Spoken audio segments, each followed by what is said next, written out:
আজকে নিজের ভয়েস দিয়ে অনেক দিন পর একটা ভিডিও বানাচ্ছি।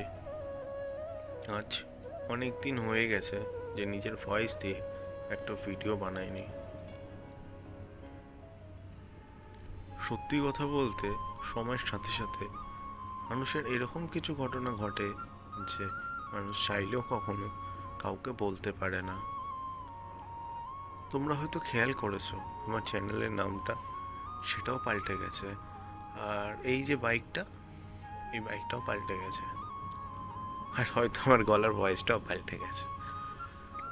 সেটা বড় কথা নয়, বড় কথা হচ্ছে সময় যত এগোচ্ছে তত নিজেকে চিনতে পারছি। নিজের ভুল, নিজের ঠিক, নিজের রাগ, নিজের মাথা গরম সবই আয়ত্তে আসছে।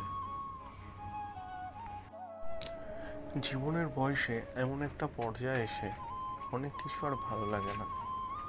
যেমন ফোনে দীর্ঘক্ষণ কথা বলা আর ভালো লাগে না। কাম টু দ্য আসল পয়েন্ট।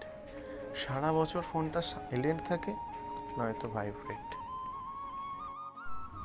রোমান্টিক মুভি দেখলে হাসি পায়, ভূতের মুভি দেখলে বিরক্ত লাগে, পকেটে টাকা থাকলে মন ভালো থাকে, হ্যাঁ, আর পরাজয় মেনে নিতে খারাপ লাগে না। কারোর সাথে তর্ক করতে আর ভালো লাগে না। হ্যাঁ দাদা, আপনি ঠিক, আপনি সেরা।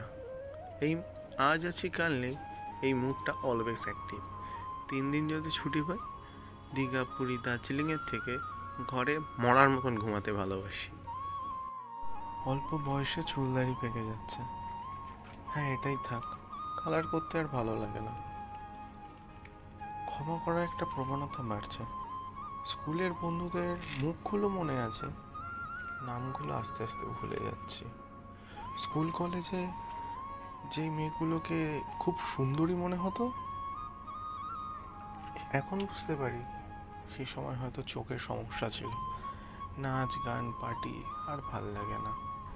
বাংলা টয়লেট আর ভাল লাগে না, ইংলিশ টয়লেট ভাল লাগে। হয় নাকি বসে অনেকক্ষণ গভীর চিন্তা ভাবনা করা যায়।